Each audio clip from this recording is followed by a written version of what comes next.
বাসায় থাকা সিম্পল কিছু উপকরণ দিয়ে পাটিসাপটা পিঠার রেসিপি। হ্যালো গাইস, আসসালামু আলাইকুম। আশা করছি আপনারা সকলে খুব ভালো আছেন।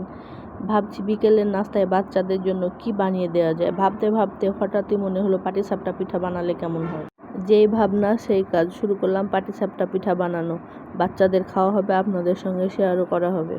চুলোয় একটা ডিশ বসিয়েছি। ডিশের মধ্যে অল্প একটু তেল দিয়ে তেজপাতা, লং, এলাচ ও দারুচিনি দিয়ে একটু ভেজে নেব।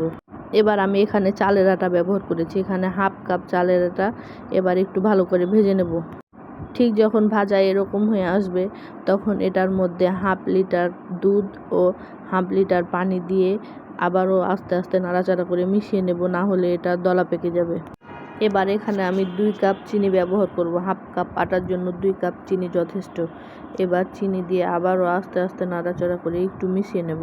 এবার এটার মধ্যে 1 কাপ নারিকেল কুড়া অ্যাড করব। এবার এখানে 1 কাপ নারিকেল কুড়া অ্যাড করছি। এবার এটা দিয়ে আস্তে আস্তে নাড়াচাড়া করে একটু মিশিয়ে নিচ্ছি। এবার এটা চুলা থেকে নামানোর কিছুক্ষণ আগে স্বাদ মতো লবণ দিয়ে ভালো মতো মিশিয়ে চুলা থেকে নামিয়ে এক সাইডে রেখে দেব কিছুক্ষণ ঠান্ডা হওয়ার জন্য। এবার এখানে আমি আটার ব্যাটারটা তৈরি করে নেব। এই জন্য স্বাদ মতো লবণ ও এখানে আমি 1 ডাবু চিনি ব্যবহার করেছি। এখানে 1.5 কাপের মতো পানি দিয়ে একটু মিশিয়ে নেব।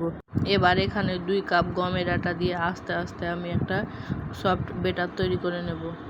আমি এখানে প্রায় আরও 1 কাপ পানি ব্যবহার করেছি, না হলে আমার ব্যাটারটা সফট হবে না। এই জন্য আমি 1 কাপ পানি দিয়ে সুন্দর মতো একটা ব্যাটার তৈরি করে নেব। এটার ঘনত্বটা ঠিক এরকম থাকবে। এবার এটা এক সাইডে রেখে চুলায় চলে যাব। চুলায় একটা প্যান বসিয়ে দিয়েছি। এবার এটার মধ্যে অল্প একটু তেল দিয়ে ব্যাটারটা দিয়েছি। এবার ব্যাটারটাকে একটু ঘুরিয়ে ঘুরিয়ে বড় করে নেব।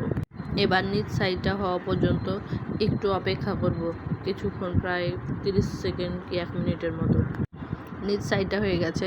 এবার এটা একটু উল্টিয়ে নেব। 2 দিকটাই হয়ে গেছে। এবার আমি এটা উল্টিয়ে সোজা করে নেব।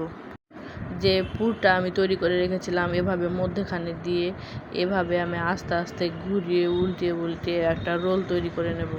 এবার এটা রেডি। এবার এটা একটা প্লেটের মধ্যে উঠিয়ে নেব। আপনাদের বোঝানোর জন্য আবারও একটা দিয়ে দেখিয়ে দিচ্ছি। দেখুন, এভাবে ঠিক দিয়ে আস্তে আস্তে এভাবে ঘুরিয়ে ঘুরিয়ে একটু বড় করে নেব। এবার এই পিঠ ওই পিঠ করে 2 দিকটা ভেজে যে পুরটা আমি তৈরি করে রেখেছিলাম এটার মধ্যে দিয়ে এভাবে আস্তে আস্তে ঘুরিয়ে রোলের মতো তৈরি করে নেব। একইভাবে সবগুলা পিঠা তৈরি করে নেব। এভাবেই আমি সব পিঠাগুলো তৈরি করে নিয়েছি। দেখুন, সবগুলো বানানো হয়ে গেছে। দেখতে যেমন সুন্দর হয়েছে, খেতেও কিন্তু অসাধারণ হয়েছে। ভিডিওটি যদি আপনাদের ভালো লেগে থাকে অবশ্যই লাইক করবেন। নতুন নতুন রেসিপি পেতে চ্যানেলটি ফলো দিয়ে রাখবেন। আজকের মতো এ পর্যন্ত। সবাই ভালো থাকবেন। আল্লাহ হাফেজ।